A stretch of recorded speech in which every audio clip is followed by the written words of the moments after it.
刑、それは犯罪者に対して下される最も重い刑罰。死刑を言い渡された者は執行に至るまでひたすら自分の死と向き合い、刑を受け入れる決意を固める。しかしそんな死刑からもし生還してしまった場合、果たして受刑者を待ち受ける運命とは。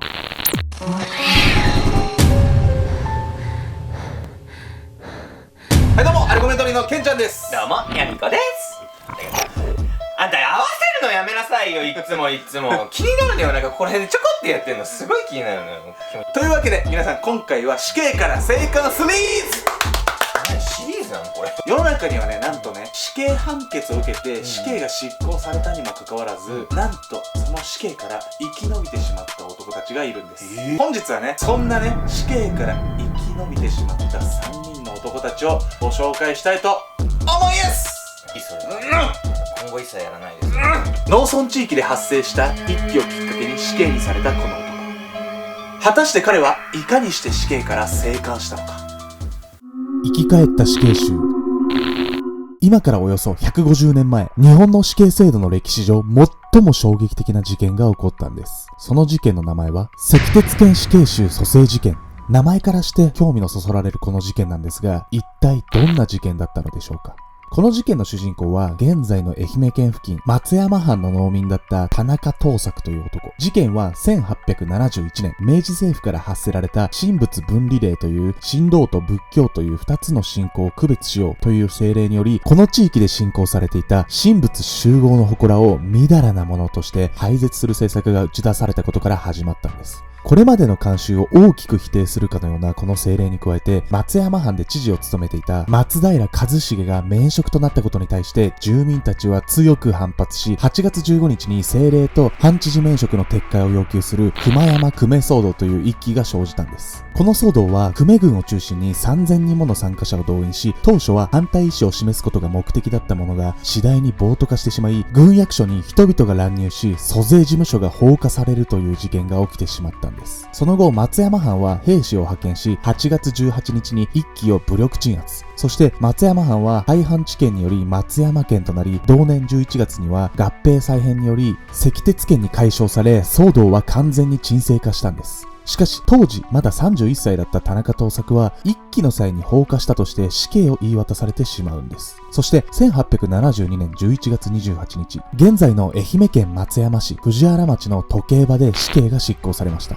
この時に行われた執行方法は、死母柱という柱に体を縛り付けた後、首に縄をかけて鉄の重りをつけ、徐々に首を絞めるというものだったんです。しかし、これが後に大きな問題を引き起こします。刑の執行後、役人たちが死亡を確認した後、藤作の遺体が入った棺桶を親族が引き取り運んでいたのですが、時計場から約4キロまで運んだところで、ある異変が起こりました。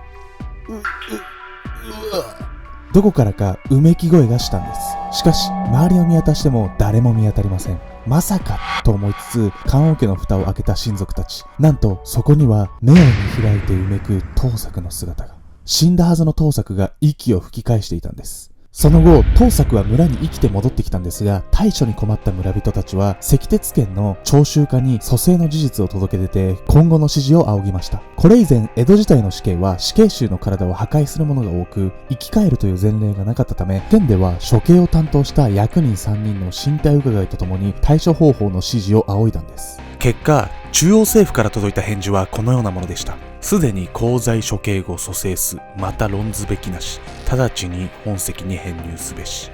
ちょっとよくわかんないですよね。どういうことかというと、生き返ったとしてもすでに法にのっとって刑罰としての執行は終わってるのだから、再び執行する理由はない。よって戸籍を回復させろというものなんです。なお、県の役人については検視に問題がなかったとして処罰はなしとなりました。また藤作は26年後の1898年まで生きていたとされるんですが、4年後には死亡したという話もあり、いずれかははっきりしていないんです。ただ藤作は一時的に仮死状態になった後遺症のためか、制裁を書いて小さな小屋で孤独な生活をしていたらしいんです。実はね、この死母柱っていうこの処刑道具なんですが、田中藤作以外にも2人の生還者が存在していて、そもそもね、この死母柱っていう器具自体が、そもそも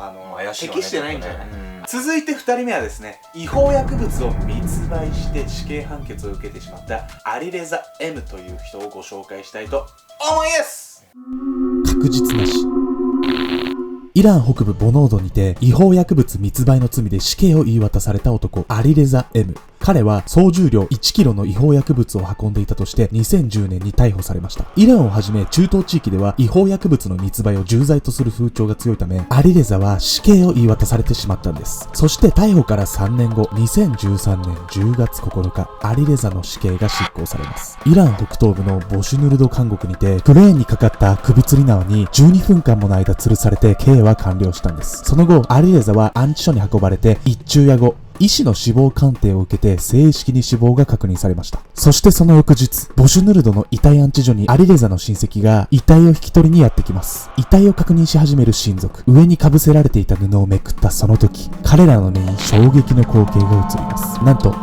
アリレザの胸部が上下していたんです。そう、死んだはずのアリレザが息をしていたんです。昏睡状態だったアリレザは即刻病院へ搬送され集中治療室に入れられました。すると容体は順調に回復していき、アリレザは完全に生還したんです。すげえな。アリレザに対しては再度死刑を執行するべきなのか否かの議論が上がったんですが、イランには公死刑の後も生き残った囚人には恩赦が下されるという伝統があったため、イラン最高司法当局はアリレザの2度目の死刑の執行停止を承認して1段階下の刑罰、終身刑に減刑することにしたんです。一度は医師から正式に死亡確認されたにもかかわらず、なぜアリレザは生き返ったのか、その真実は全く解明されていないんです。イラン周辺では、これはね、神のご加護だったんじゃないかっていうね、意見がね、あるんですけど、そもそもね、その考え方自体が中東っぽいですよね。なんかもう密売人を助ける神なんているわけないじゃない。神は常に平等ですから。ツッコめよお前、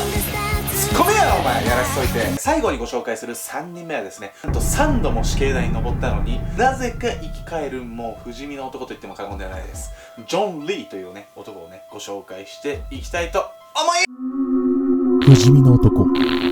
1884年11月15日未明、舞台はイギリスのデボン州ババクーム。事件はエマ・キースさんという年配の未亡人の惨殺遺体が発見されたところから始まります。発見された彼女の自宅には、外から侵入された形跡はなく、凶器のナイフも食料貯蔵庫にあったものだったことから、内部のものの犯行とされたんです。この家に住んでいた2人のメイドと1人の使用人が疑われたんです。そして、この使用人がジョン・リーだったんです。警察が聞き込みをすればするほどジョン・リーは主人であるキースさんに対して恨みを募らせていたことが発覚していき、犯行の疑惑は濃厚になっていったんです。やがて彼の部屋から血のついた衣服が発見されたことから足がつき、結局ジョン・リーは死刑を宣告されてしまいます。そして迎えた死刑執行日の1885年2月23日。公主台の装置は前日から入念にチェックされた上に、執行人はこの道のプロ、ジェームス・ベリーという万全を期した状態で迎えたんです。プロ処刑人とか怖えな。そしてついにジェイムスがレバーを引き死刑執行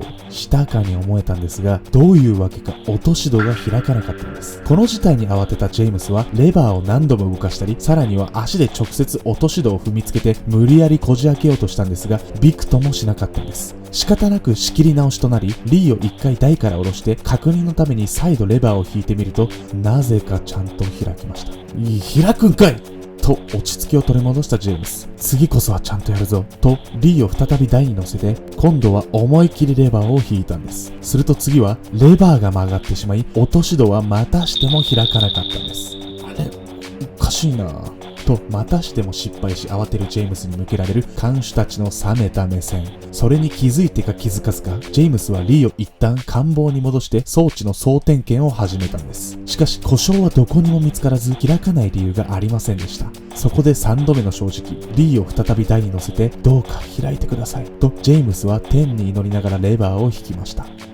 開かなかったんです。ここで牧師がこんな声を上げました。囚人はもう3度も死の恐怖を味わったんだ。ここらで許してやりましょうよと。同席していた内務大臣サー・ウィリアム・ハーコーとも同意見だったため、特例によりリーは死刑から終身刑に切り替わったんです。確かにジョン・リーの立場で考えたら、この一連の流れはとてつもなく恐ろしいですよね。その後、リーは22年後に仮釈放され、結婚したアメリカに渡り、1933年に68歳で人生を終えたんです。しかし、どうしてあの落とし戸は開かなかったのでしょうか。リーの体重が軽すぎたのではないか。誰かがいたずらしてくさびを差し込んだのではないか。など様々な説が飛び交っているんですが、最も信憑性が高いのが、前日に降った豪雨によって湿気を吸った処刑台の木が膨張し、落とし戸の両端がぴっちりとくっついて動かなくなってしまったのではないかという説なんです。いずれにしてもこれほど幸運な男はいないでしょう。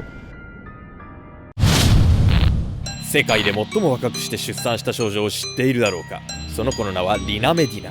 彼女が出産した若すぎる年齢とは、そして後に歩んだ壮絶な人生とは果たして。チャンネル登録と高評価よろしくね。